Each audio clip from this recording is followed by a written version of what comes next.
welcome to the Weekly View at Shawn Serak. I am Shawn the Keenan Torres, and of course, I am joined along with. And it's your boy Serak the Mike. How we doing on this lovely Thursday? I see you guys made it through Valentine's Day without any harm, so that's good. Hey, we made it to Valentine's Day and the night parade. But before we go any further, let's go ahead and introduce our guest on today's show, Mr. Charles Billi. How you doing, Mr. Billi? How are you, sir? Just fine, just fine. We asked Mr. Billi to come on the show today. He is a former anchor for several news stations here in the Tampa Bay and Central Florida region. He is a true professional, and I'm glad he's on the show today. Yeah, great to be here. Thanks for the invite. It's always fun to do something like this, and when you work in corporate TV, you have to always color inside the box, which I never did very well. So how do you guys? I know I asked earlier, but I want our listeners to know, how do you guys pretty much know each other? Who's going to answer that, Shawn or me? I'll let you answer. Charles. Well, Shawn was I was introduced to Shawn when he joined the crew of Sir Francis Drake on the parade route. I think it was 19, wasn't it? Because we didn't have it last year's 2020. All right. Mm-hmm. Yep. Oh yeah, so that must have been like the first Gasparilla because they canceled St. Patty's Day. After. So we did Gasparilla Night Parade. All right. So I met Shawn. He was had an assistant with him, and they were shooting video of our crew, speaking with the owner of our crew, Renee Adams, and the captain, Roland Wood. And the reason why I would assume, Shawn, is because we are the very first ADA compliant float in the world. And this is the first opportunity that people with disabilities, whether it be children or veterans who are in wheelchairs and not able to, maneuver well, we have a chairlift that gets them on the float. We have 2 bathrooms that can accommodate them. The aisles are wide enough that the wheelchairs can make it through, and everything is ADA compliant. And I think that's what Shawn was documenting. And was that a documentary that you were doing, sir? Yes, it was a documentary. It was actually supposed to be featured in the Gasparilla Film Festival for 2020, but as you are aware, that was canceled. So everything kind of fell by the wayside after that. But that documentary is still in the works. But because it's not going to be doing, is this going to be on Netflix now? That's the thing. I'm building it up even more. I'm trying to make this as professional documentary as I possibly can, because as Charles was saying, this was a special float. This is a special organization, because when I went to interview Renee and Roland, I did some research, and I knew this was the only float in the country like that. But by the end of the of 2020, actually, I researched enough to find out that this was the only float like it in the world, which is saying something. That this many years, I mean, people have been doing parade floats for hundreds and hundreds of years, and just now finally someone said, hey, everyone else deserves to be on a parade float too, not just the able-bodied. Absolutely. That's amazing. So obviously both of you are veterans, right? No, I'm not a vet. Oh, well, I'm a veteran journalist. Oh, well, you could have fooled me. I support all vets. Now, the reason why I got involved with Renee is because of her philanthropic work. She is an incredible woman with an incredible heart, and to see how hard she works on the behalf of other people. I mean, hey, look, let's call it out. Life can be tough. Especially now, there's a lot of division. People are at each other's throats for ridiculous reasons. I don't think that we have ever been as divided as a nation as we are now. And thank God for somebody like Renee Adams, who puts people first instead of politics, instead of party, instead of race, instead of PC. She does what needs to be done right here, right now. And that's why I wanted to join her. I wanted to be part of that. It's my way of giving back. Wow, I got to meet this lady. I want to meet her. Renee, what's her last name? Adams. Renee Wood. Renee Adams. So if you guys are listening, well, she's now married to Roland, so it's Renee Adams Wood. So that is amazing. Yeah, because Shawn always tells me about as far as the volunteering work that he's doing, and obviously I got invited to hang out on Gasparilla. Unfortunately, I had to work, but it's good to hear it from someone else, because when I hear from my co-host, I'm like, okay, well, maybe I'll check it out, whatever. But to hear from you as well, I kind of, regret not, taking time off and actually being able to participate in some of these events that you guys are part of. Especially, with this Renee lady, I'd love to have her on as well. But the reason why she'd be more than happy to come and do it. Shawn, that might be an idea. The reason why I asked if you were a veteran, Charles, is because the way you guys communicate with each other, it was just like, no, sir, yes, sir. I was like, oh, these guys. No, it's called respect. Yeah. Okay. It's called respect. And that's what people need to have for each other. So I call him sir, he calls me sir, and everybody's having a great day. Exactly. Let's do a shot of Jaeger. Yeah, the only thing with Shawn is, oh God, don't say that. You got me on night parade with that one. Listen, Shawn, I got away with not having Jaeger for 10 years, over 10 years. And that's the problem. That probably explains a lot of things. You haven't had a Jägermeister. You need one. but before we go any further, let's give him a little bit of background, Charles. Let's give a little background about who you are. What brought you. We know, actually, no one knows that you're a Tampa Bay native. So let's start from there. Where'd you start from here? Well, I am a fourth generation Tampan, and my family history is quite significant in the city of Tampa. When I say my family helped build the city, I mean that literally. My great grandfather was Hugh Hanlon, who owned Hanlon Brick, and he made his own bricks. He was a bricklayer. He was instrumental in a lot of the construction in early Tampa, meaning Ybor, Tampa Heights, Seminole Heights, and there are still Hanlon bricks in some of the streets and in some of the buildings in Ybor. So we're very proud of that. Both my grandparents graduated from Hillsborough High School. I live just a couple of blocks away from where my grandmother's home was and her father's brick plant, which is actually where the Dutch Motel is at the corner of Florida and Hillsborough. That used to be my great grandfather's land. Fast forward to 4 generations, and here I come along. Went to school up in Pasco County. Parents divorced when I was very young, so I ping-ponged between Tampa and Cleveland. Went to a junior high here, went to junior high there, went to high school here, went to high school there, and finally came back. Went out, tried to see the world. Just doing my own thing. And then when I got to be about 24 years old, I was a waiter at Cafe Creole in Ybor City, which is right next to the HCC campus. And I saw all these kids coming out of class.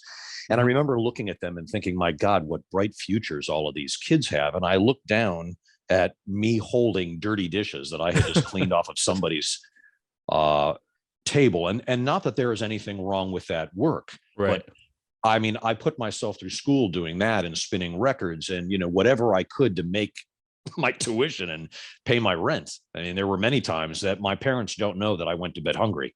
I just didn't have any money.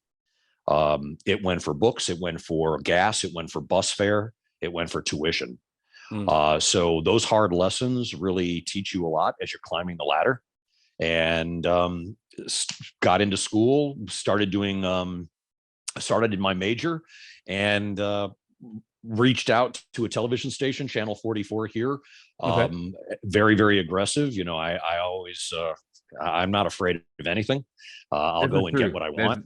I am a true USF bull. I mean, I like a bull in a china shop, and I really bullied my way into a position. And that's kind of like where it started. And from there, I got my first job in front of the camera was in Macon, Georgia. Was only there for 4 months when a headhunter from CBS was in town. Were you reporting when you said you were in front I was a weekend anchor, and I was reporting too. You do both. And he saw me anchoring on the weekend, and he said, I think I can place you. And wouldn't you know it, he takes me to Cleveland. So from market 124 to market 12 in 4 months. So it was a massive jump. It just doesn't happen. And it was all Providence, because my dad is from Cleveland. My dad lived in Cleveland. It was a place that I knew. It was a safe haven where I could really spread my wings, and I did. And was there for about a year and a half, then went to SVN in Miami, which is where I stayed for 13 years. After 13 years, came to Tampa, was here 4 years at Channel 10, and then went to be main anchor at Fox in Orlando. So that's how I got to be where I'm at. That is amazing. You're a walking Tampa history lesson. I'm just saying. Yeah, well, I mean, I love Tampa. I love everything about this city. The problem is some of the people that are in power in this city are very small thinkers. They're not very sophisticated, and they don't like being told that. But you can tell by the way they carry themselves. You can tell by the way they vote on certain issues. I think in big, bold terms. I want Tampa to be bigger and bolder and more grandiose than New York and London and Paris and Dubai and Tokyo and all these great cities. I may never see that in my lifetime and probably won't. But that doesn't mean that we can't. Well, you know what I mean. We're never going to be the size of Tokyo. It takes time. I mean, I only got a couple of decades left, and I don't think that we're going to make it to 7 million in the city, or whatever crazy number they have down there. But the point is that we can lay the groundwork for the future, for future generations, so that Tampa does truly become in the future the world-class city that it is destined to become. So quick question. So with your broadcasting career, I know it took you a lot of places, but was there ever when you started, I want to be in this market, or I want to be here specifically, or you just kind of just went with wherever it takes me, I'll go? I honestly believe in the power of the universe, and I believe in fate. And I believe that our path is already laid out. The decisions that you make can alter that course and ultimately decide whether you are successful or you fail. And you have to listen to what's going on around you. You have to be intuitive and listen to your gut. You have to follow your heart and sometimes not your head. And I did know what I wanted. I was very impressed with the product at Channel 7 in Miami. And once you work at SVN, you can work anywhere. Anytime that I went to interview while I was at SVN, because I was always looking for new opportunity, even though I loved it there. Right. When I would go to a news director's office, and I went to some major markets out of, Miami for these interviews. And the very first question that these news directors asked me was, so you work at SVN? Because it is the newscast that news directors love to hate because they could never duplicate the success.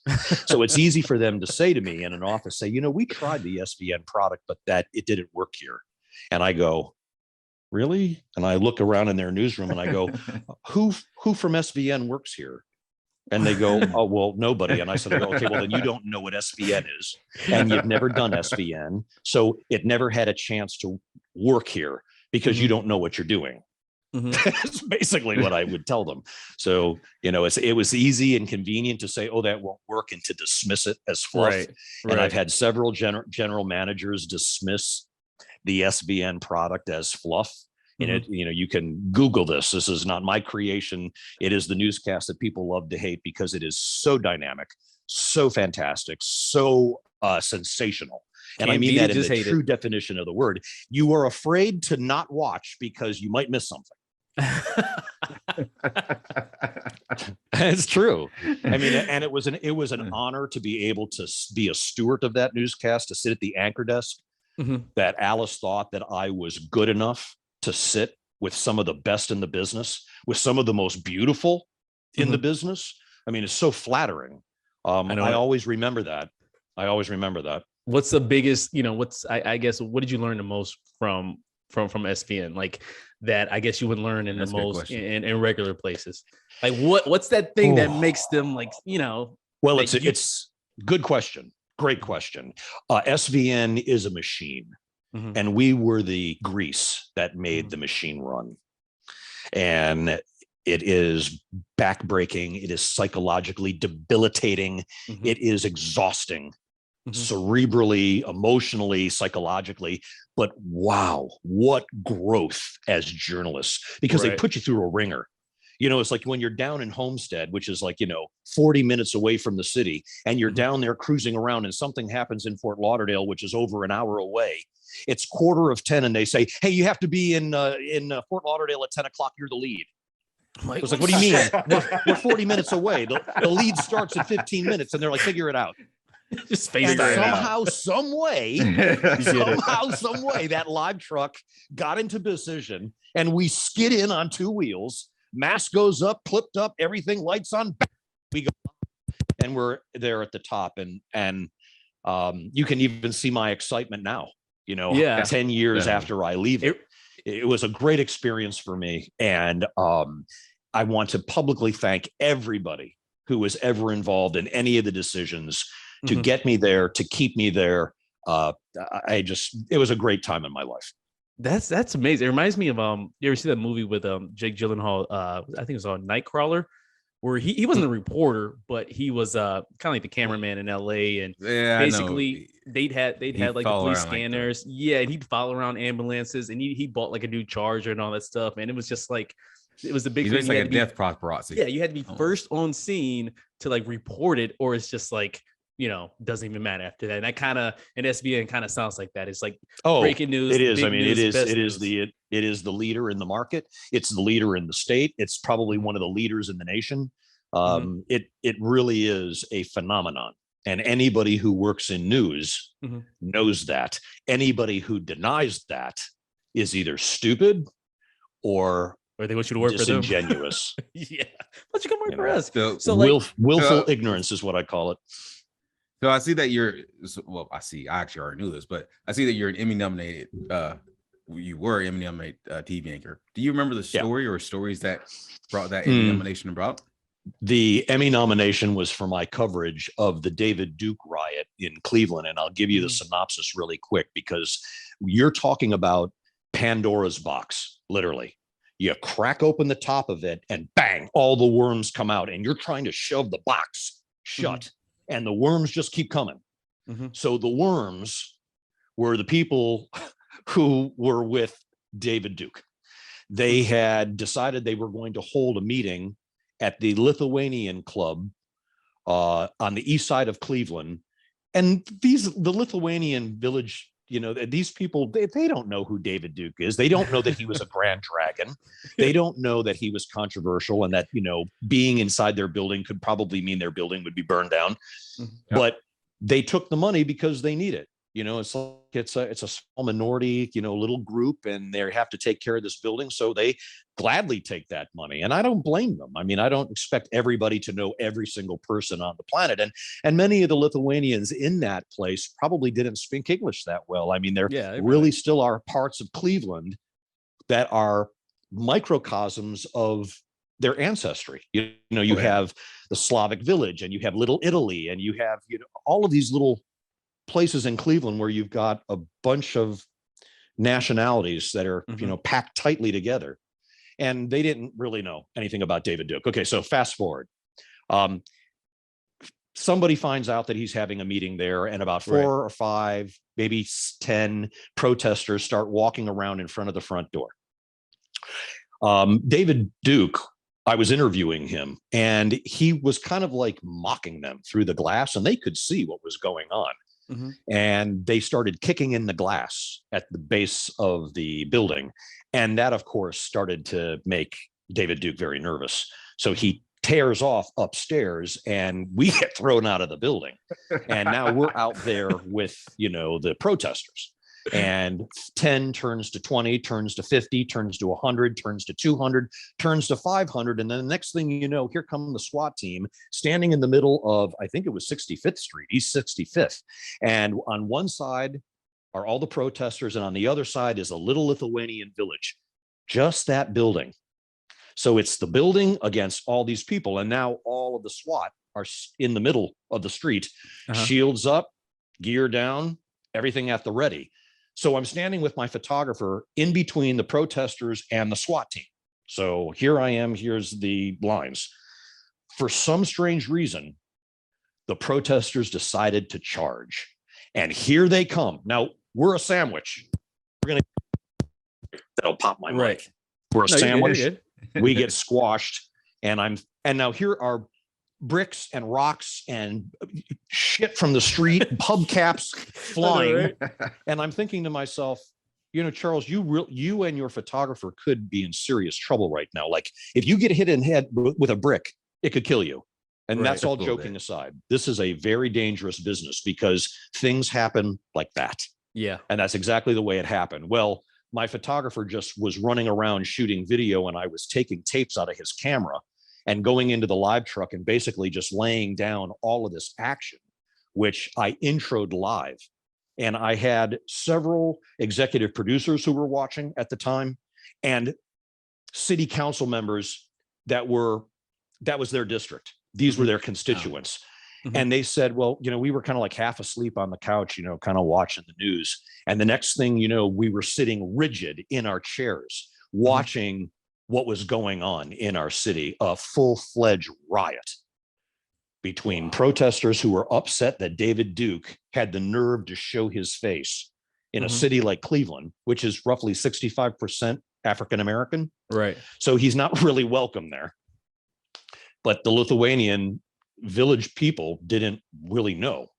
So it was kind of like one of these, it was a combination of many things that created this. So do you go into it? And I always kind of wondered this when I watch like the news or any reports or anything like that. But do you see it as like, wow, this would be a good story, or this is good action, this is good film, my producers will love this?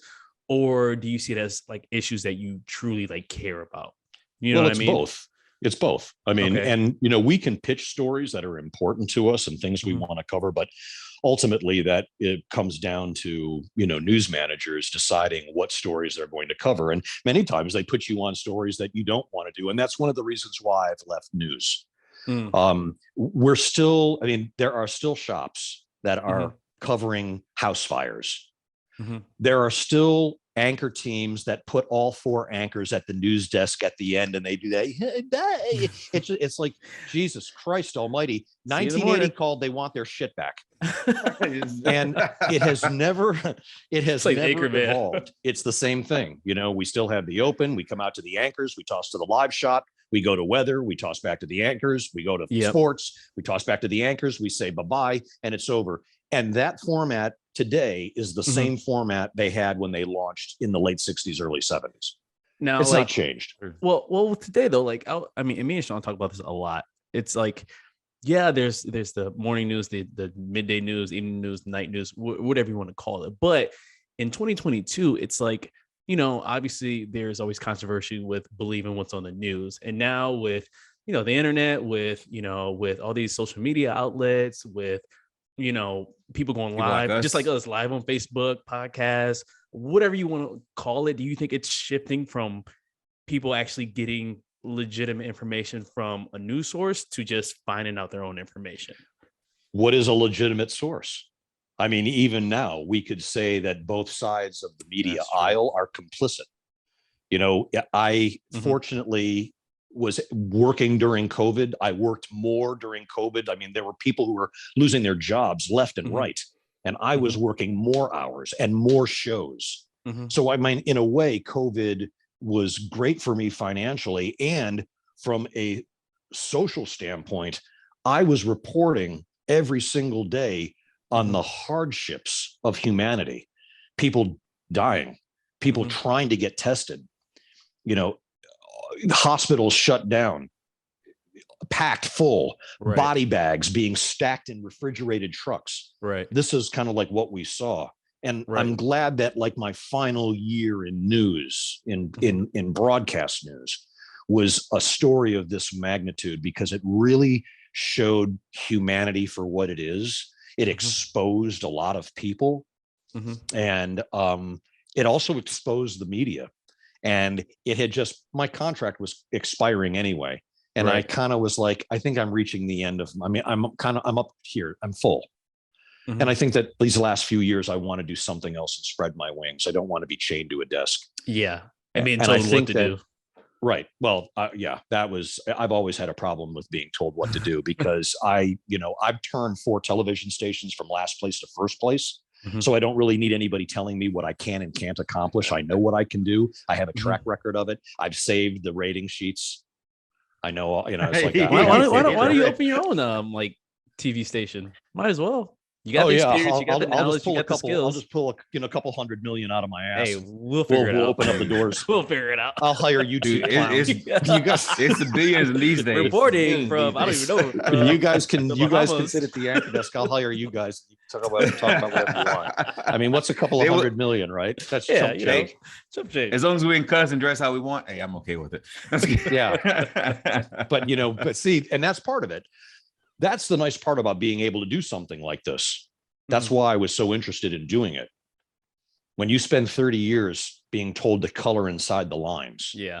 for somebody like me, that's very difficult. But to answer Serak's direct question, we don't really know if the media is telling the truth anymore because everything is an angle. There's a bias. Yep. Depending on ownership, and we don't need to mention any names. I mean, if you're smart and you have eyes and ears, you can watch and you can see who says and does what. Exactly. And then you have all of the crap which is on the internet, which people take as gospel because some idiot has made a meme, and you could literally lie. It could be complete false information. You could just make shit up, and somebody people will start sharing that and go, "Oh well, it's on the internet, so it has to be true."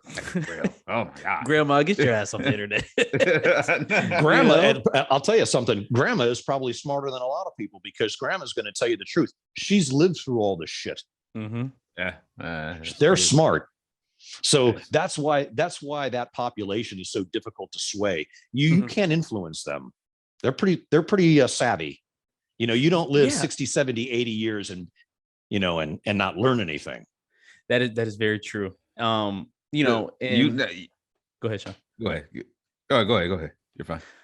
I was gonna say, just to kind of revert back to, like you saying you were, washing dishes over at the restaurant, and because we in the Ybor HCC campus, because that's actually where we went. That's where me and Shawn met. That's how we pretty much got this whole thing started. And it's funny because they had a studio there that we were using, and as far as like the degree in like broadcasting, it was more based towards news and being an anchor and stuff like that. But me personally, I don't know how Shawn feels. The head of the department, I don't know if you know her or not, but Narissa Lemison. It's been a long time since I've been in school, you guys, so don't rub it in. Yeah. Oh no, she's an anchor. No, she's an anchor. She's been anchor for Channel 8. Narissa Lemison. Her husband is Paul Lemison. He's the helicopter. Currently, I mean, I really don't watch news anymore. Yeah, most of the news I get on my phone. Well, that's it. I mean, it really is dying, and you don't have to take my word for it. We can pull up a Nielsen rating sheet. When I graduated from college in '94 and I started working for Channel 44, the main stations were pulling 13, 14 ratings. And those were great numbers. And then they started dwindling. They went to 10, and then they went to 8, and then they went to 5. And when they got to 5, people started panicking because it was like, look, this is a precipitous drop. Well, now you have news directors doing backflips if they get a 1.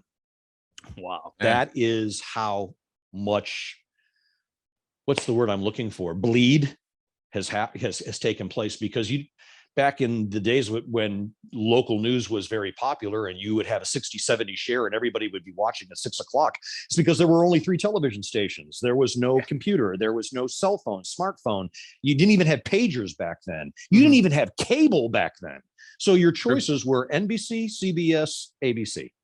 That was it. Yeah, that was it. And then later Fox came, and then cable came. Well, actually cable came before Fox, but the point is, there are so many options now for news and entertainment. Right. This thing, the TV, just more people are watching than ever before, but they're not watching news. Right. Do you find more success in doing your podcast? I mean, I know you enjoy it more. I can already tell than you did with doing, the regular news anchor and stuff. And that was kind of like my question, because, there's no podcast class, you know what I mean? So we just had to do the radio stuff and just figure the shit out on our own. Right. And that's the great part of discovery, Serak. It's like where you really can spread. It's what I love what I'm doing now, because I get to create without limitations. Exactly. I was always very creative working in, broadcast news, and there were stations that appreciated that in me, and news directors who recognized that in me. So I thank them for seeing something special, seeing my vision, seeing my talent. My skill is really very visual, but I'm also really edgy. Right. And I would push the envelope. You want me to tell you the first promo that I ever wrote? Now, this would have flown in the early 90s. If I did that now, people would lose their shit. And people would be like, oh my God, I can't believe Charles said that. I was so irresponsible. Because everybody is so pious. Yeah. You know, thinks Oh they're my God. all better than Close your everybody. eyes You know, and it's, your ears. it's easy to look down on everybody else. Yeah, I it always is. say it's easy to talk shit when you're standing on the sideline and you don't actually have any skin in the game. But here was the story. A teenage boy went into South St. Petersburg to buy a bag of reefer, and something happened, and it was a bad exchange, and he wound up getting shot and killed. The promo, which are 10-second promos, it was, he went to buy a bag, he wound up in a bag. Tonight, 44 News at 10. I mean, it's not funny what happened, but it's just that caught my That attention. would You know not. what I mean? Yeah, there's no way that would fly now. But yes, No. you're right. You're absolutely right. Back in the 90s, back when I was growing up, whatever, that would definitely have been a normal promo. Back then. Easy. And there's no lie, though. I'm quite sure There's that no lie people there. are listening to your podcast now who are appalled Oh yeah. that I would even utter such words. But Trust that's me. just the whole problem. It's kind of like, where did we get to the point in society where people aren't allowed to say, what they want and do what they want? I mean, everybody is always butthurt about everything. Yes. Oh yeah. Trust It's me. just gotten to be ridiculous. Everybody shut up. Do what you want to do. Say what you want to say. And, there are consequences for that. You just roll the dice and see what happens, but you don't put a muzzle on people. There are consequences, but when you have your own platform like you do, it's kind of, it's not as strict. And the reason I say that, so I used to intern for a little bit for Bubble Love Sponge. It was through the HCC program, and like I am so glad I did that. Now I know a lot of people aren't a fan of him per se, and whatever. He's a shock jock, but I learned so much. It's like you can't say everything you want. I mean, you can't say offensive stuff, but it's just like having that. Well, control. but something, but he did. And so does Howard Stern. Howard Stern was able to figure it out that being edgy, being provocative, being sensational gets eyes and it gets ears. It gets attention, whether you agree with it or not. I don't give a shit whether you like it or not. It's a fact. So you can either use that as a weapon or you can not use it as a weapon. Yeah, and it's more when real. I say use it as a weapon, I mean a weapon to propel your business, to propel your brand. You have to be a magician to keep somebody's attention more than 2 seconds nowadays. Oh yeah. So if it calls for, doing some crazy shit so that you can get noticed, you got to do it. You want to know why? Because if you don't do it, if you're all pious or holier than thou or think you're above it, there'll be 50 people behind you who will do it. Yeah. And they will steal your thunder and they will take your cash. Yep. Because that's what you give up when you play it safe. Without risk, there is no reward. That's true. That's 100% true. And I've risked it all. That kind of brings me to the point of, what made you just decide, what, this is my last season. I am done. I am just completely done with just 30 years of, look, at 7:00, you guys are probably going out with your girlfriends or wives or whatever to dinner, to a movie, to a concert, to a Lightning game, to a Bucks game, to a party, to some event. Right. I was at work getting ready for a newscast. You can't take any vacation during sweeps months. So 4 months out of the year, no vacations. Which months are those usually? Well, it's sweeps months. It would be February, May, July, and November. Okay, so you're not allowed to take any. My sister got married in July. I wasn't able to go to my sister's wedding because it was a sweeps month. And that was my very first lesson in news.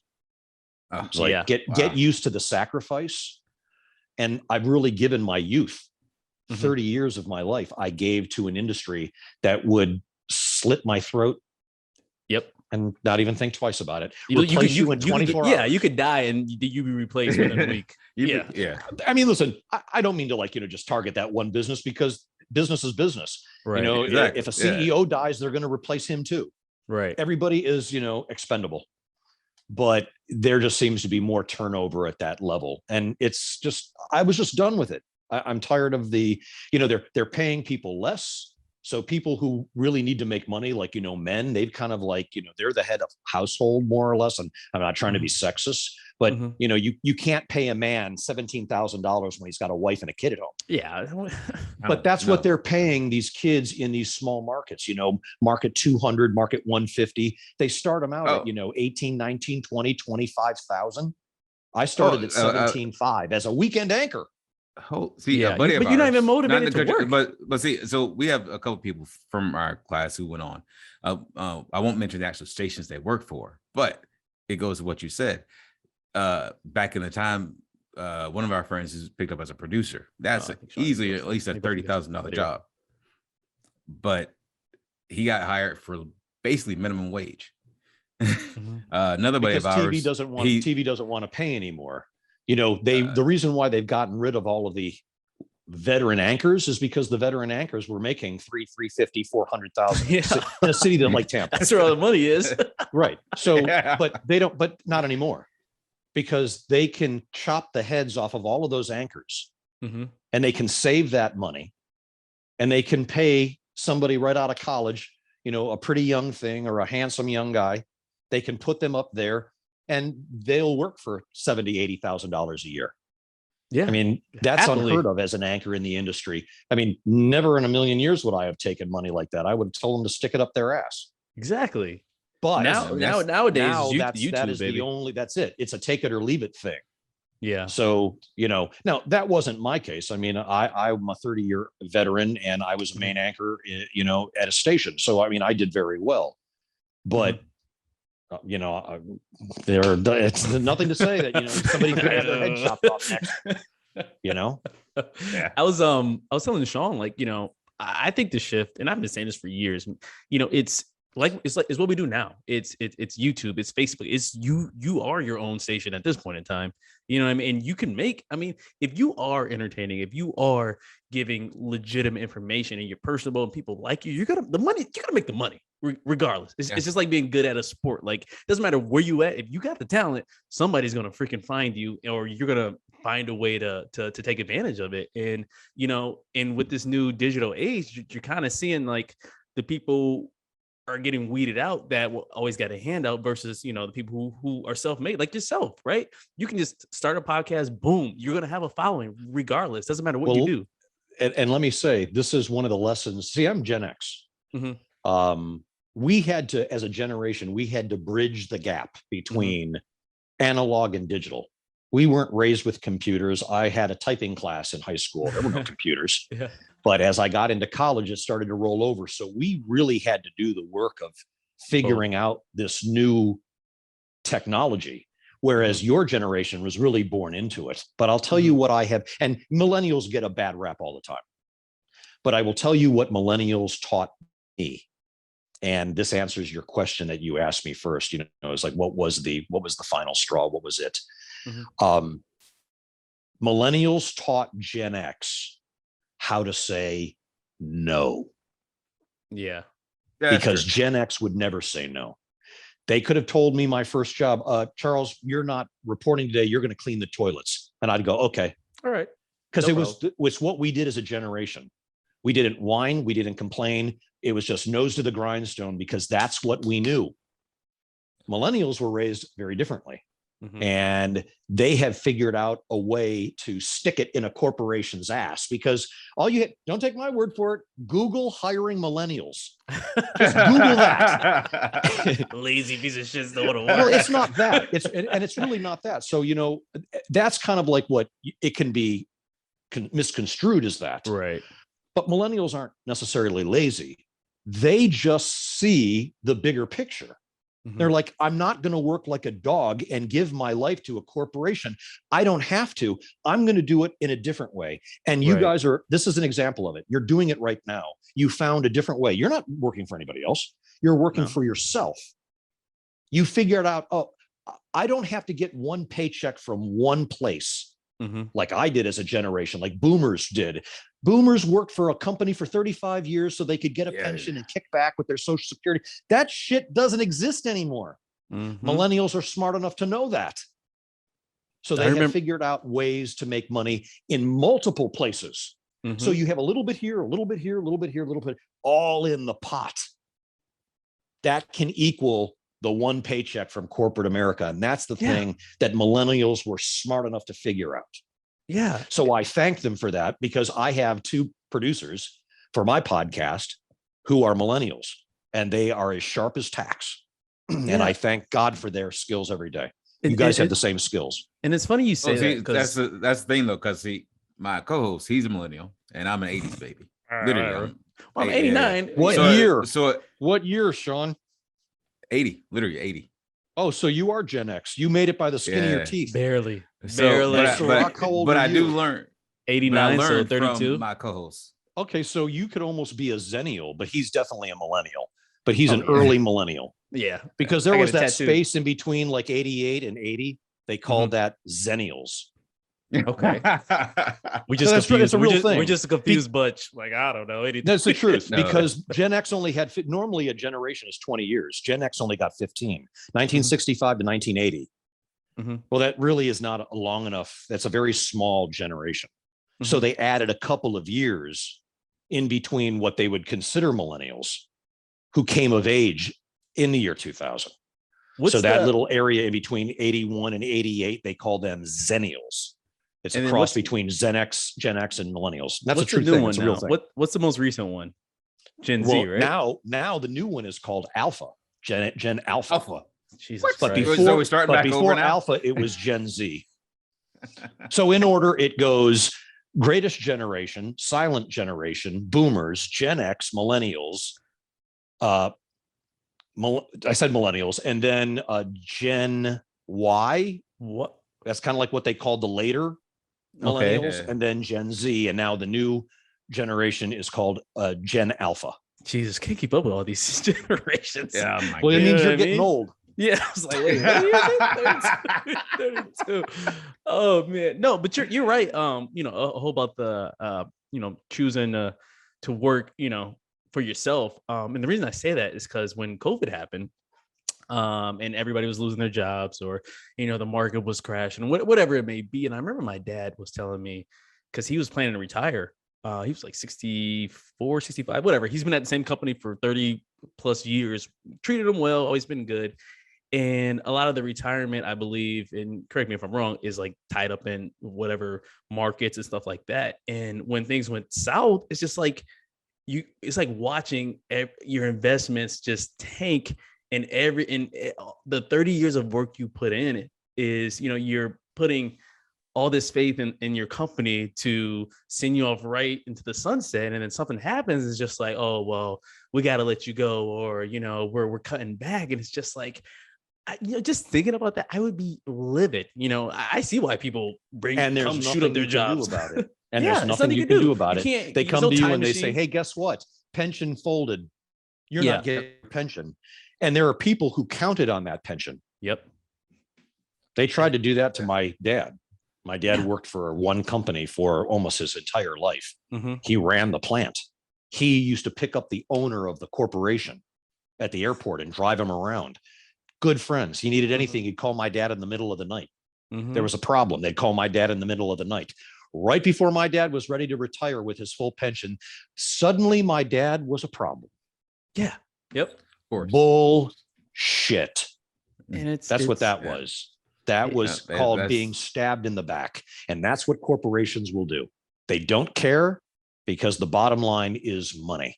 Exactly. And once and my dad beat that into my head, because he'd always say, I'd say, Dad, I'm going to go in there and I'm going to turn the place upside down. I'm going to give 200%. My dad would go, no. Listen to your dad. Only give him 80% and keep 20 for yourself.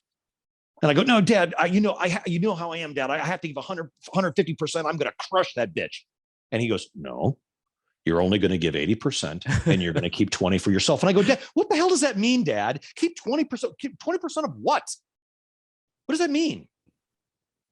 Now I know what it means. Yeah, exactly. Because they trust me, they give you 0.5% of effort. I'm giving some of the same, advice to my kids, especially my son. He's not sure what he wants to do. I'm like, look, you're not trying to decide what you want to do for the rest of your life, just for the next couple of years, and then go from there. Yeah, You know, it's And that's don't all you it think is. there's too much pressure on young people anyway to make a Oh, decision? a You literally come thousand out of my mommy and God, daddy's yes. basement at 18 years old, and you're supposed to know what you want to do with the rest of your life. No, there should be a mandatory Mhm. time when you leave your parents' home and get out into the world and go do something, so that you can have your electricity turned off. Yep. You can have your car smashed in or stolen. You can Mhm. lose your wallet a couple of times, because it have to replace all of your important papers, your driver's license, social security card, because this is where you cut your teeth. This is where Yeah. you learn the real world life, the real game. And once you're out there and you're exposed to things, you might see something that you never knew existed when your Mhm. view was only in mommy and daddy's basement. And it Mhm. could completely change the way you see the world and where you live, like in your heart. Kids need to go out and experience life, and then maybe at 25 make a decision and go to school. Yeah. Not every kid knows what they want to do, and I Especially think at it's unfair 17. pressure. No. It is. How could you? 17, you still have placenta dripping from your Hell, ears. try having a parent that's an immigrant. Yeah, try telling one of them that, all they know is save money, engineer, doctor, lawyer. That's it. Anything else is a failure, and you get disowned. And you know something, and great for them if Mhm. that's what they're into. But not everybody has to follow that path. And I think it's Exactly. unfair to a lot of young people when they are forced into making a decision at 18, 19 years old about their major. Mhm. You don't know enough. How can you possibly decide what you want to do with the remainder of your life Yeah. when you have seen nothing? Exactly. Yeah, it should be trial and error. Exactly. I remember just off topic a little bit when I had a scholarship to run track. This is up in Michigan, and I remember like I didn't know what I wanted to do, obviously, and all my buddies on my team, everybody was like, if you're an athlete, you just went into sports management, and I did not give a damn about sports management, but it was just like I got to choose something. Let me just do this, and and it's when it's something you're not sure of, you don't want to do. The effort is very low, because Right. And you're paying for that. exactly. Yep. And I'm you're still paying paying it back. You're paying for the luxury of that. And I'm still paying it back. in a very Yeah. sarcastic way. Yeah. So Yeah, let me that's ask, not fair. So let me ask you before I get on, because I actually want to talk about your current show, but before I get on to that, right. what do you think your worst news story was? Out of all, because you've done thousands and thousands of news stories. So Oh what do my you think God. your Like when you say one was? worst, you mean like that was the most desperate, Just like your war, objectively 9/11, worst. or are you talking about just a bad story? Just a bad story. There we go. Here's this. You're probably not going to like this answer, but I It's always all good. found Warning, that people. Warning. the bullshit stories that they would put me on were some of my favorites. When I was in Miami, somebody had caught a sand shark. Ooh. And decided that they were going to drag it on to the metro rail in downtown Miami, and with a hook through its mouth, it's still alive, gasping for air, and people are outraged, and they take a picture of it and they send it to the station. They go, Charles, go out there. You're going to cover the shark and find the people who did it, and go get witnesses and talk to the police and blah, blah, blah. And I was kind of like, oh, for Christ's sake. Hey, are you Sherlock Holmes? I'm going to look for a shark on the goddamn metro rail. Excuse me, you guys seen the guy holding a shark walking by here? Right, exactly. But you know something? I found it. I found the shark. Shit. It was laying in the street in Little Havana. They had Oh. tried to sell it to a restaurant, seafood restaurant, and you don't eat sand shark. And you wouldn't buy it like that anyway. You buy it from an established, respectable source, licensed.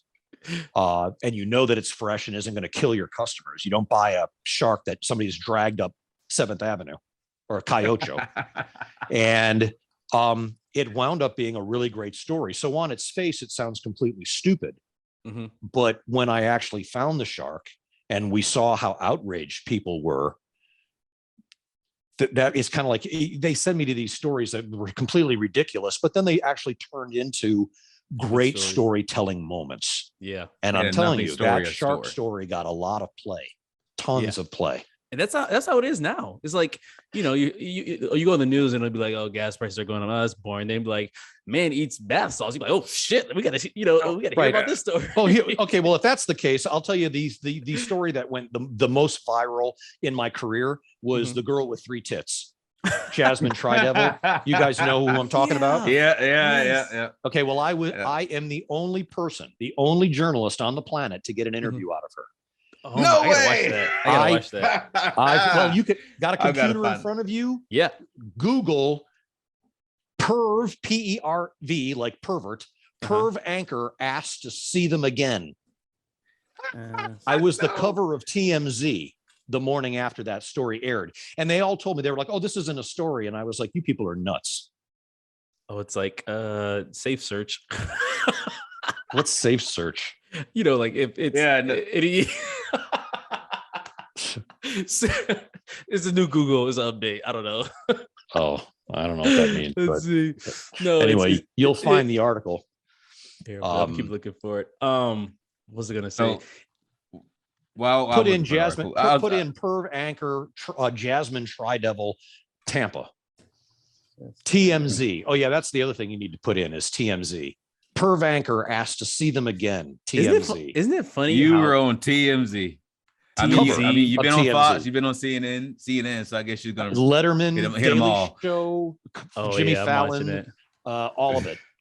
And it's not me; it's my crazy ass stories. Yep, there it is. That they pick up, like the grandma at Disney World who was cuffed and stuffed into a cruiser for having CDB in her purse.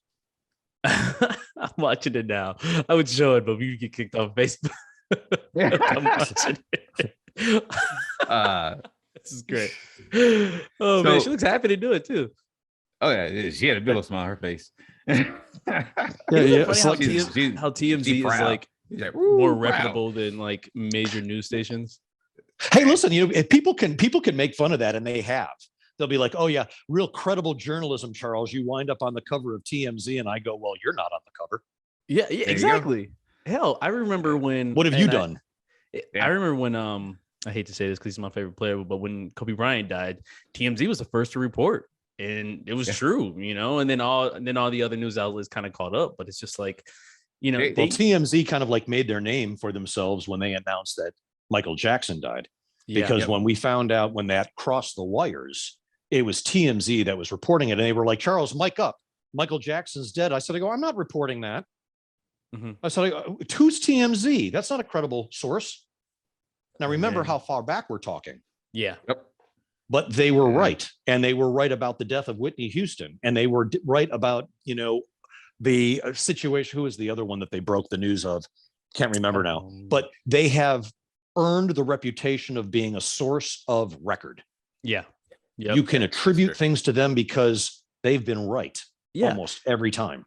And I think people fear it because it's always like shocking news, but as if like shocking news doesn't exist, like crazy things happen.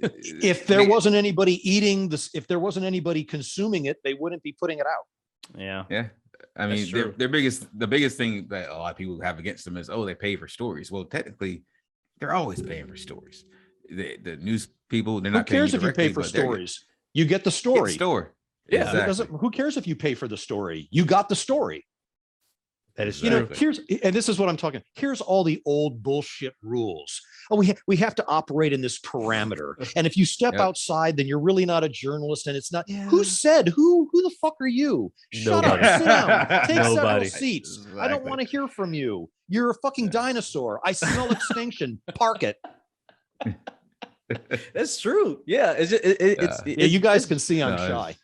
You're fine. It's more jealousy. Yeah, it's like, truth hurts sometimes, and it's reporting is reporting, and it's so funny. It's like when we were in school, they teach you what I guess should be taught. Oh, you should do this, you should do that, you should always have this, this, and this. In my head, I'm just like, what? Just talk to the person, get the info that you need. Don't bullshit. Be honest, and like, who cares if they like it or not? It's the truth.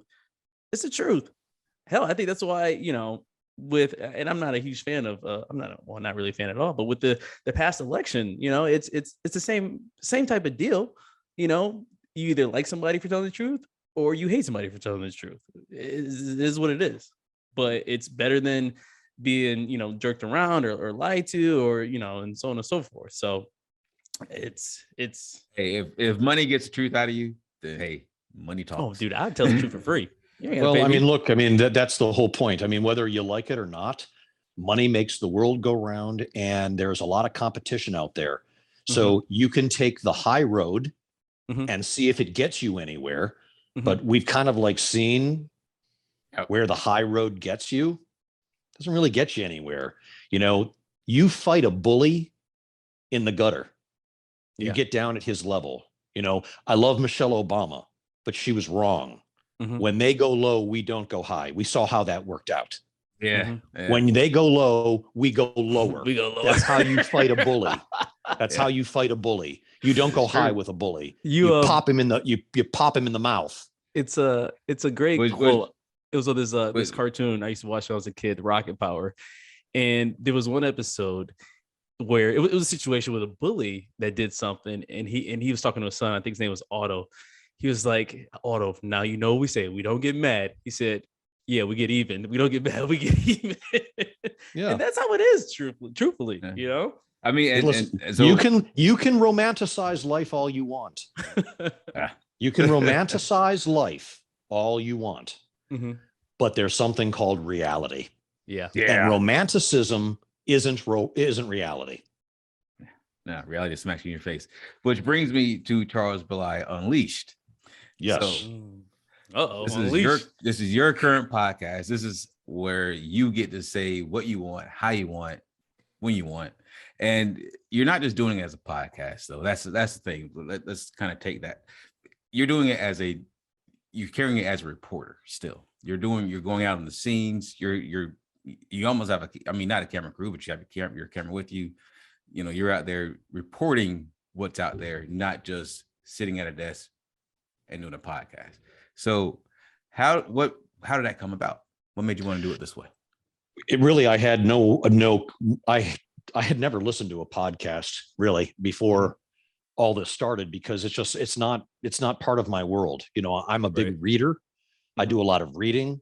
And if I'm in the car, I know a lot of people like to listen to podcasts in the car. Well, I'm a music guy, and that's my escape. I don't want to listen to anybody talking. I do that all day long. I heard it all day long. I just want to listen to music. So it wasn't part of my world. And when I left, I was approached by two very young, very visionary guys who are from outside the Chicago area. They both worked in that area and those markets.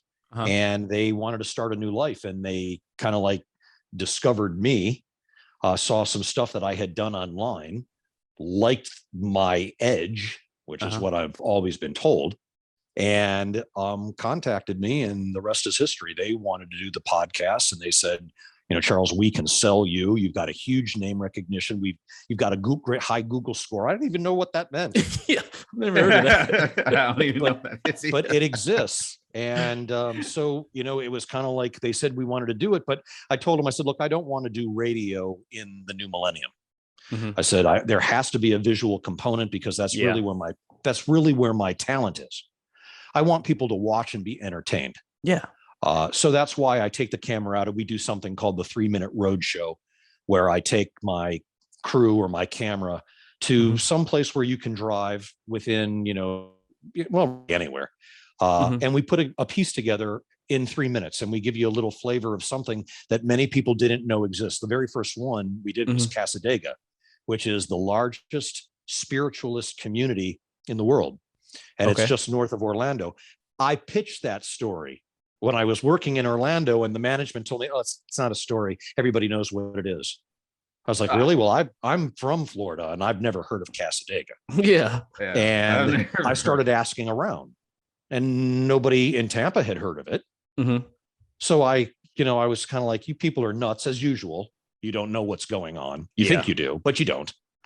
Because I found out that a lot of people didn't know about Casadega. Even the people at Casadega, they go, oh, we market all of this. I was like, no, you don't.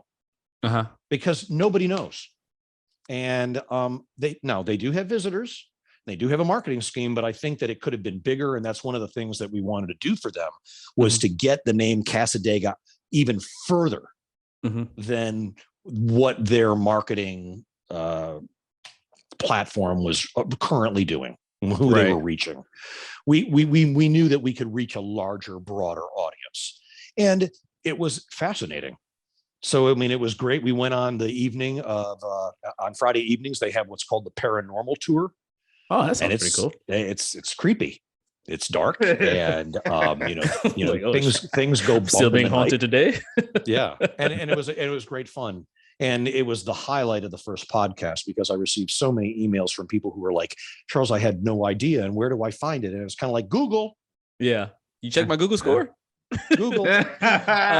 So Charles, I had a question. This is more for me and Shawn too. So so we've been doing a podcast for a while now. And I know you need to be consistent, you need to have certain things. What was like the hardest to transition from being, an actual news studio with a staff of however many people, cameras, you just had to be there, do your reports, to doing it to where like it's kind of just you and producers, like, because we struggle, we do all this ourselves, and like and having a third person or fourth to do social media, whatever, would be amazing. Like, what did you find to be the biggest like struggle in between the two? To be perfectly honest, I didn't find it a struggle at all. I found it freeing. Okay. Because I didn't have to clear anything with a news manager. I didn't have to pitch a story and wonder whether they thought that my elements were, appropriate or if it was balanced. There's, and there's nothing wrong. I'm not saying I don't want a story that's balanced, but I don't want to have to do a story that needs balance. Why can't I just do a story for story's sake? If there's a place that we're going to go do, it's called the Wonder House. It's out in Bartow, and it was built over several years. So it's all just totally discombobulated, all these pieces put together, and they're, you can go in there and you can tour this really bizarre house. I had never heard of the Wonder House, but I learned about it through a podcast, through one of my 3-minute road shows, because somebody said, "Oh, Charles, you should go and do this." So it opened so many doors for me. I found it a pleasure. And I never find it taxing to create. Okay. There's no gun to my head. I don't have to follow rules. I make the rules. You make your own rules for your own podcast. Nobody tells you what to do. If you had worked like at my level for 30 years and you had to constantly jump through hoops, you would understand how freeing what you're doing actually is. Right. And you're right. And I think that's definitely really important. And, it's so funny. I'm sure you love this. And I love this as well. When people come up to you and you tell me you have a podcast, or maybe they find out, they say, "Hey, Charles," or "Hey, Shawn and Serak, what do you talk about?" And I say, "Whatever we want to talk about." Everything. Yeah, everybody always says, "What's your podcast about?" And I think to myself, wow, what finite thinking. Yeah. Like, I don't know. It's kind of like that. Once again, putting things inside of a box, right?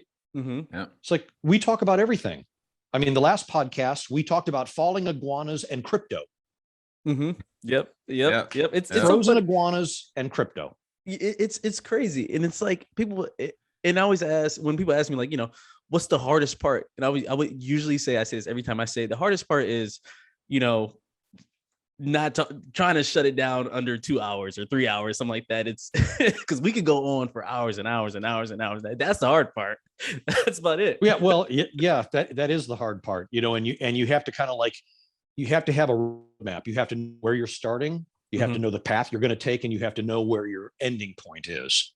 So you have to be able to wrap it up in a nice little bow and say, and on that note, and that's kind of like, and that's the great part of it, because you don't have to fill a certain time slot. If my podcast is 15 minutes, it's 15 minutes. If it's 20, it's 20. If it's 30, it's 30.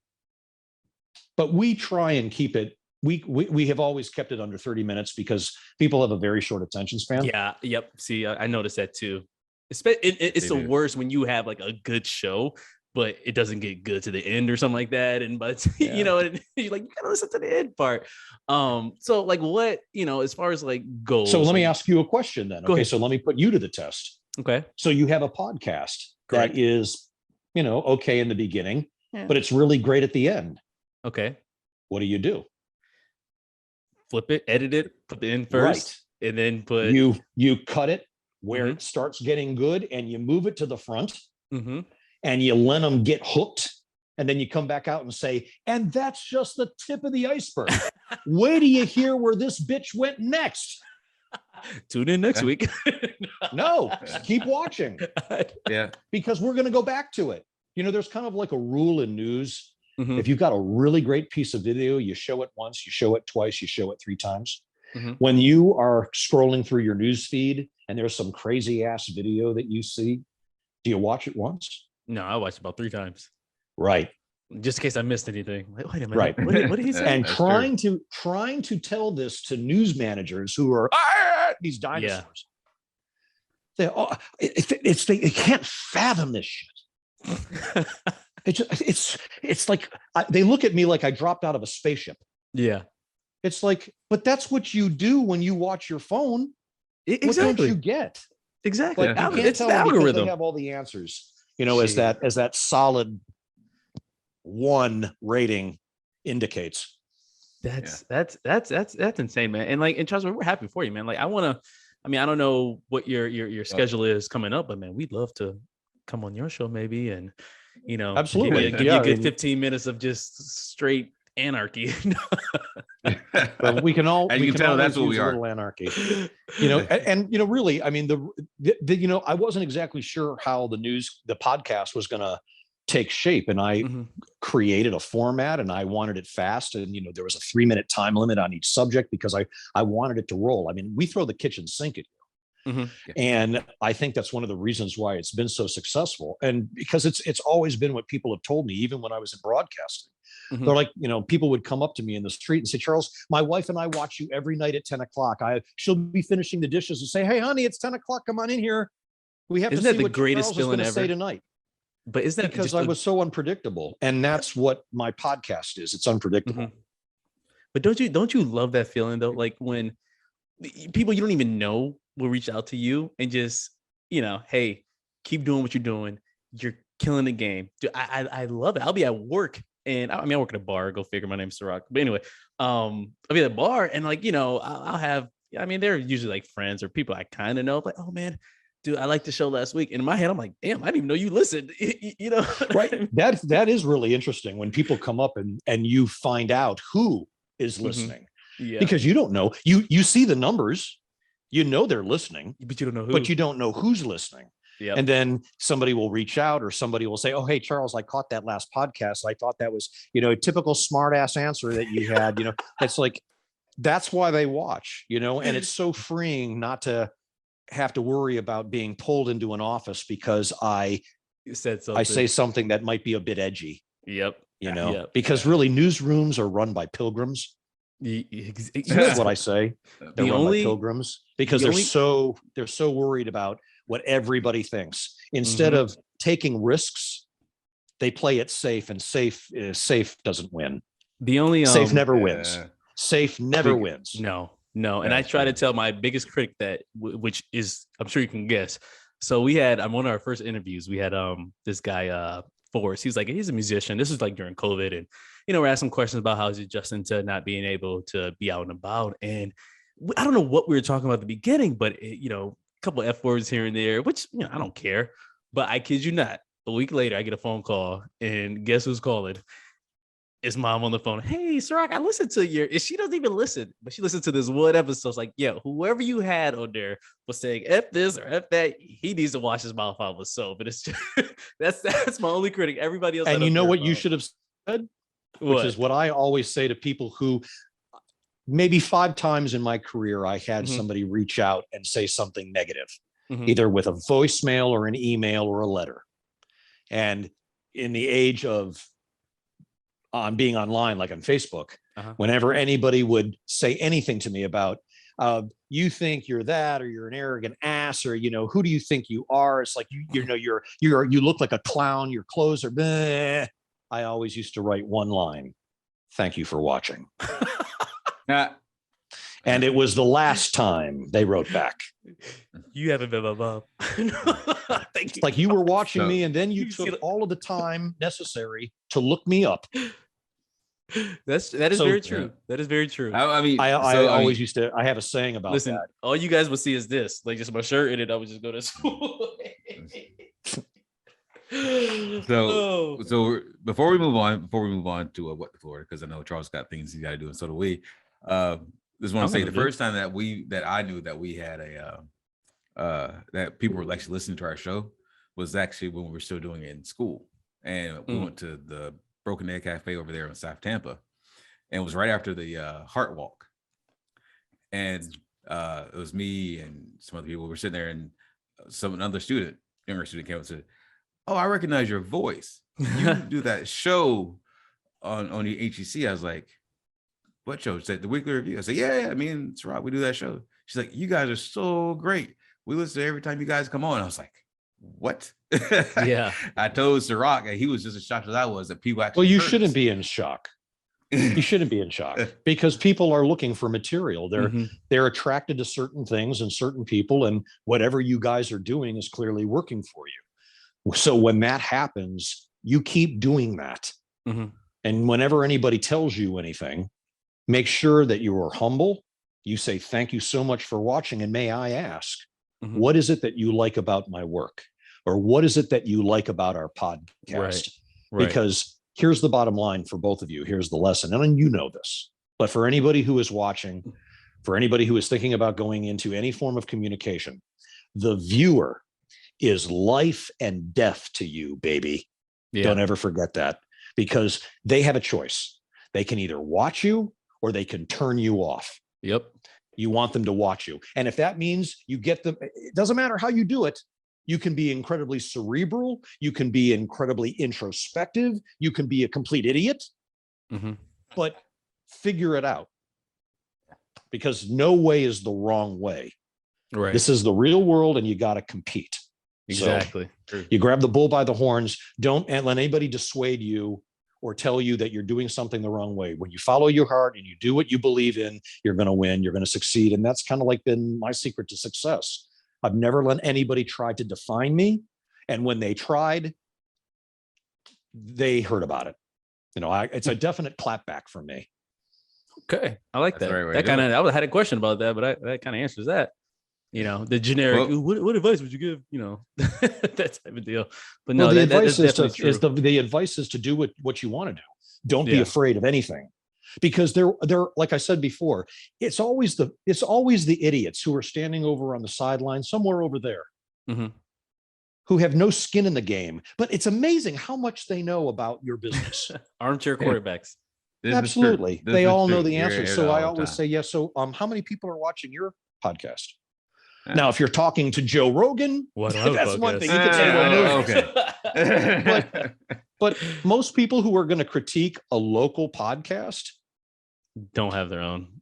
They probably don't have their own. And it's very easy to knock people down to make yourself feel better. That's huge in our industry. And usually most podcasters help out other podcasters. It's never, it's competitive, but you're never like downing another person's podcast because they know the effort it takes to go into it. Absolutely. And why would you? Why would you go to a party and shit in the punch bowl? Oh, right. Right. So I bring my own beer. Lift you up. Speaking of shitting in the punch bowl, though, we're gonna go ahead and move on to what the Florida. Oh yeah, what the Florida? Well, you're from, okay. So wait, he's from here, so this is going to be a challenge. This is going to be a I'm challenge, especially considering. So, as I said before, we're going to play a game called What the Florida. I'm going to read 3 different stories. Serak and Charles are going to play against each other. They have to determine if the story happened in North Florida, Middle Florida, South Florida. Wait. So read all. Before you go into the stories, we're going to get this handled right now. Oh Lord. Okay, so Shawn thinks that explain where you think Middle Central Florida is. Okay. The reason I say that everything below I-4 is South Florida. The reason why I say this is because University of South Florida is literally right here in Tampa. That's why I said it. Everyone else disagrees with me because everyone Central says Florida. This is central. Well, this is central. Here's the thing. So let me answer the question. Shawn is right. Is it? Because when you split the state in half, Okay. Tampa is in the southern half of the state. Okay. So he's kind of right. Everything south of I-4. So where would be, if you split it into 3 sections, where would be central or what would be north? What would be the cutoff? Well, I mean, listen, like I said, if we cut it in half, so yes, Tampa would be considered West Central Florida, because if you're going to split it into 3, it's like if you're going to say, okay, here's the criteria, North, Central, and South. Well, you have to make the cut somewhere. There's got to be a piece in the middle. That's true. We're kind of like in the middle. But if you were to cut Florida into North and South, Tampa is in the southern half of the peninsula. Shawn, do me a favor. Can you just read my shirt for a second? You big dummy. And I love Fred Sanford. I'm surprised you guys know Fred Sanford. Aren't you too young to know Fred Sanford? Nah, I used to watch a lot of that. Whatever. I grew up and watched Fred Sanford. Yeah, I know you did, but he's just a kid. Just a kid. Mom was probably wiping her ass. She was probably watching Sanford and Son changing your diapers. That's all I heard. That's actually, all I heard. my little brother is actually the same age as him. No, really. I mean, diapers. What year was Sanford and Son on TV? It was like 75, right? 75, How old were you, 91, Serak, in 75? I was negative, I think, right. 19. You weren't 18. even sperm and egg. I was so. I was in another universe. Anyway, moving on. So I'm going to read these 3 different stories. You're going to have North Florida, Middle Florida, South Florida. North Florida is basically Jacksonville to Pensacola.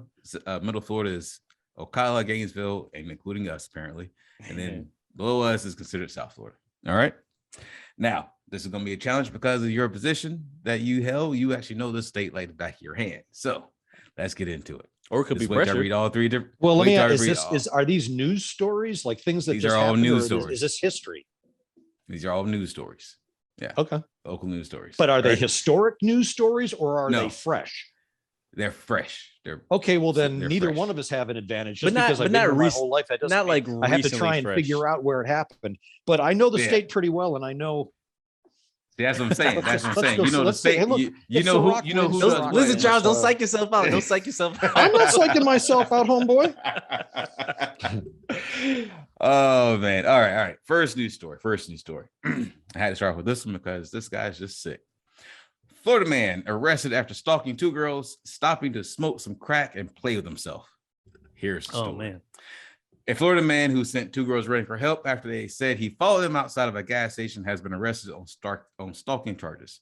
Around 7 p.m. on Thursday, February 11th, deputies responded to a gas station and in Florida. A Serak employee told deputies that the 2 girls came running into the store and were so scared they couldn't speak. Investigators said the girls handed the employee a cell phone with their mom on the line. The mom explained the girls were fleeing from an older man in a gray car who had been following them.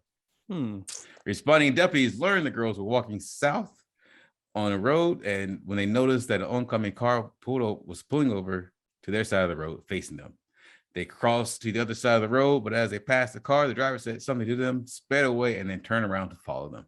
They said the driver tried to speak to them again, but the girls took off running back to the store, dropping their drinks and money so they could run faster.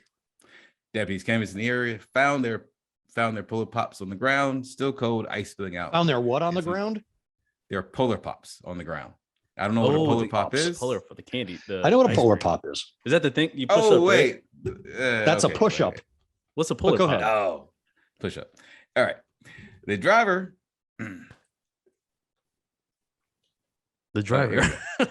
Both girls were able to describe the suspect, his clothing, and his car. And around 9:30 p.m., deputies located the vehicle at another convenience store.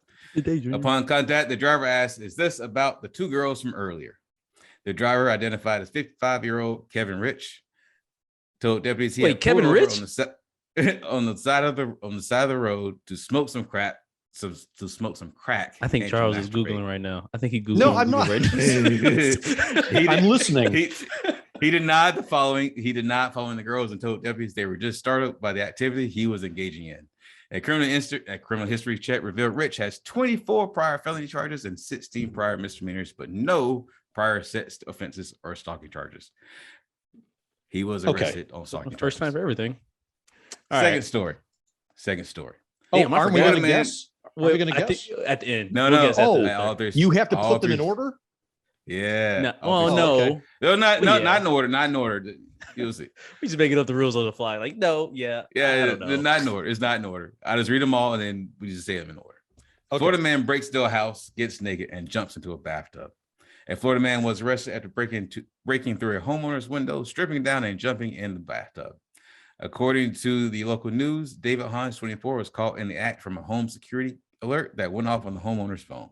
Deputies were called to the burglary in progress last Wednesday by the homeowner that could see Hans on his phone security app trying to get through the front door of the home. When that failed, Hans broke through a window and entered the home. According to the local news, the homeowner went home, grabbed a firearm, and found Hans naked in the bathtub. When deputies arrived, Hans was surrounded by the armed homeowner and neighbors. According to the sheriff's office, the deputy reviewed the footage and the security app of Hans breaking into the house and arrested him for breaking and damaging property. Hans was booked into the county jail for $15,000. That's a bad. Which county jail? Right? I'm not gonna tell you. Nice try though. Oh, Shawn, you froze, by the way. I'm pretty sure. Did I? Thank you. It's a good picture, though. It's a good freeze frame. It always freezes pretty well. I gotta admit, it doesn't. Well, that's the rumor. By the way, Charles, what do you record on? If you don't mind me asking. What do you mean? What do I record? Like we use Zoom, obviously, but like what?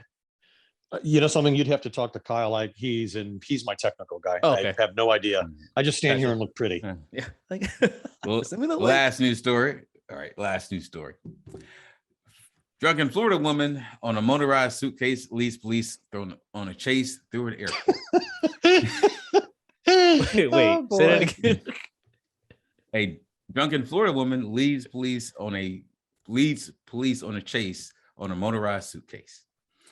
An intoxicated passenger who was barred from boarding an airplane rode away from the gate on a motorized suitcase as police officer on a bicycle followed behind her, court records and newly released video shows. We're going to have a bike pursuing a suitcase in a minute, a police officer said as he tried to catch up to the passenger who was driving a scooter-like electric vehicle mounted onto her luggage. The things is gonna come up. Here we go. What is it? Oh, okay. I was getting to the beef of the story. I don't want no beef. I'm just trying to go home and enjoy myself, said Austin, who claimed to have had 2 drinks before her flight. The police officer, Andrew Malone, informed Austin that her glassy eyes, inability to stand straight, and the odor of alcohol on her were reasons for the airline to suspect she was too intoxicated to fly until she was asked to leave. It's okay. You just need to go over to the terminal and sober up a little bit, get another flight. Moments later, as Austin cursed at the officer and waved her middle finger, she rode away from the gate while sitting on the motorized suitcase. you know how that went. Yeah, buddy. Motorized suitcase. Oh, Amazon. The officer was quoted as saying, "Oh man, that thing kind of goes fast." As Austin rode over the suitcase through the crowd of passengers, some of whom can be heard giggling at the unusual scene. Holy shit. I looked up motorized suitcases. They range from $900 to $3,200. Oh, you accuse me of Googling and you're well, on the I mean, cheater. It's Amazon. All right. So you recap for me. First story was the motorized suitcase chase lasted for a total of 10 minutes behind a TSA security line. Yeah. I already have my guesses. All right. Yeah, me too. First story. The man who sat on the side of the road to smoke some crack. You want to go first? Charles, you want to go first? Yeah, I'm going to go first. Okay. I think the guy who smoked crack on the side of the road and exposed himself is from Central Florida. That sounds like Pasco County. I'm going to say Central Florida as well. You can't go by what he's going by. It's just supposed to get a that's not fair. I mean, so okay, fine. I'll say secret. I'll say South. Secret ballot because he's just going to copy my answer. That happened that you are correct. That happened in Deland, Florida. Deland, Florida is where it happened. So DeLand, Florida. DeLand, Florida. That's north of, or actually, that's very close to Daytona Beach. So yes, it's Central Florida. All right. So we both got it right. So we obviously got the first one right. The second story, you're going to go first. All right, I'm gonna say drunk guy in the bathtub. In the bathtub. That sounds like somebody at my bar. So I'm gonna say Central Florida as well. Okay. All right. Oh, it can be. They can all be one. It's not one from each. Yeah, they can all be. They can all be the same area. Oh, something. I'm just gonna say. for shits and giggles, I'm going to say this one happened in North Florida. Oh man, I was hoping you say South Florida. This happened in Monroe County, which is in the Florida Keys. Yes, Monroe, that is the Florida Keys. Monroe County is all the Florida Keys. So really, that one happened down the Florida Keys. All right. So then the last one is the motorized suitcase. Yeah, I already know. I'm going to say the motorized suitcase chase was South Florida because that sounds pure Hialeah and Miami. See. Okay, wait. Time out. I was gonna say the exact same thing. I was like, I just could picture it at Miami International Airport in my head right now. Yeah, I picture MIA. I'm going Miami. You are both incorrect. It happened at Orlando Airport. So Central Florida, South Florida, Central Florida. Yeah. Way to trick us.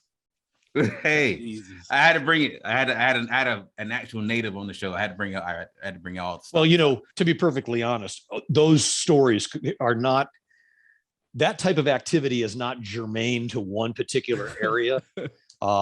It could happen anywhere in Florida, because this is a crazy ass state. So hey, Charles, let me ask you this. Someone told me, I think my girlfriend actually, she was saying, because the whole like Florida man thing is, everybody kind of knows that nationally. Right. They were saying the reason being is because Florida, as far as like crimes, I guess, is all that stuff is public record. So a lot of the crazy news gets reported. All crimes are public record. Okay. Has anything to do with why they call it Florida man? Because I know it can't just be the only state. Listen, here's the deal. Florida is now the third largest state in the nation. Wow. So you've got 21 million people here. You are naturally going to have more occurrences of craziness. Yep. I mean, you can have it in Kentucky, which is minute, by comparison. Kentucky man. Right. But I mean, it could happen there. But because it's such a small population, the chances of it happening there repeatedly, constantly being in the news, you just don't have that kind of volume. You don't have that number of people there. Mm-hmm. So your stories are going to come from California and Texas and New York and Florida. Those are the big four. That's true. And Florida man just rolls off the tongue so right. You know what I mean? Florida man, Kentucky man. That sounds weird. But you can say that about everybody. You could say Georgia man. You could say Mississippi man. You could say Wyoming man. Mississippi man. Mississippi man. Mississippi man. That's a song, isn't it? It is. I think didn't Gladys Knight sing that in the Pips? Mississippi man. No, Midnight Train to Georgia. That's what she sang. Yeah. Listen, I'm young. I'm a millennial. I didn't know. Now you're just gonna make me old. Yeah, I know, right? I see how it goes. But Gladys Knight is an icon, and you should know her. So yeah, I know her. You got that right. What's the school together? Right. But anyway, then you woke up. Before we go, Ms. Billi, if you will go ahead and plug your show and anything else you want to go ahead and share with our audience. Thank you very much for allowing me to do that. The name of the podcast is Charles Billi Unleashed. It runs on 12 social media platforms worldwide. We always put out a link so you can follow. Really, the easiest way is to follow on Facebook and find the Charles Billi Unleashed Facebook page. But I'm also on Twitter, and you can find me on TikTok and Snapchat and Google and YouTube. The list goes on and on and on. So wherever you listen to podcasts, also on Apple and Spotify. But I mean, as much as I appreciate everybody listening on Apple and Spotify, I try to remind everybody that this is a visual podcast, and we really do work very hard. I mean, if you've seen my podcast, it is very visually intense. It's 3D graphics, and it's very sound intensive. I mean, I'm aware that people are listening, so we've got a lot of layering in there with audio, but you can listen to the 3-minute roadshow, but you really have to see the 3-minute roadshow, because that's the whole point. We're taking you to see something. So I would prefer if people would watch my podcast, but if you just want to listen to it, I don't look a gift horse in the mouth, and I'll take that. Is there any platform that does both? I wonder, because you got Spotify, Apple Podcasts, but it's just audio. Is there anyone that does podcast, audio, and video? I mean, I would assume that. I mean, I don't know. I'm not exactly sure how all that works. Yeah, me either. But I mean, I would assume that Facebook could do it. I mean, you would just put up a link that would be just audio that people could listen to. Yeah, I guess You you're. know, I was think thinking that like the it's. quality. I don't of think audio. that there's any limitation. I mean, I think that there are some that would limit your ability to do video, like Mhm. Spotify. You can't do video. I don't think. Or an Apple podcast. I don't think that they do video, but places like Facebook and Twitter and YouTube, they could do both because they would Yeah. accept both. You could Yeah. listen to it or you could watch it. It's very true. YouTube is. I'm telling you, YouTube is. It's TV now. I mean, it's Right, pretty Yeah, much. that's exactly. I mean, that's what I use it for. I mean, I get Wow. bored. Hey, there it is. Pop it up there and watch somebody Yeah, we know what you play a do, video though. game. And hey, no, they play video games as a role playing thing. Like they do whole scripts and everything. It's crazy. It's insane. People are it's just, streaming. they're very is creative. People are very creative. But anyway, on that bombshell, do you have anything else? No, Charles, I just want to thank you again for coming on. I don't know if it was short notice, and Shawn, I thank you for putting this together because I've learned a lot. Just as it's good. We have a lot of guests. I would say this, not a lot, but from all different aspects, whether it's doctors, whether it's actors, whatever it may be. But I really, truly always appreciate having another podcaster on, right? Because it's kind of like having your brother on or something like that, or your cousin, so we can relate to a lot of things. Honestly, we could have talked for another 2 hours, but we have limitations. Like I said, we'd love to go on your show. We'll promote the hell out of this episode, your platforms as well, and we'd love to have you back on. And man, and definitely I appreciate it, Shawn. Thank you, Charles. Thank you as well. No problem. Oh, And thank you to Serak and Shawn and to all of your listeners. Thank you so much for coming on the show, Charles. I really do appreciate it. No problem. And on that last bombshell, we're going to go ahead and end the show here. This has been the Week Review with Shawn and Serak. I am Shawn the Notorious. And it's your boy Serak the Mike. Peace out. Thanks for listening. Hey everyone, this is Shawn the Notorious. And it's your boy Serak the Mike. We just want to remind you, go ahead and hit that subscribe button for us. Please subscribe, like, share. But if you don't obviously don't do any of that stuff because we don't want no fakes out there. Just kidding. Let us know why you don't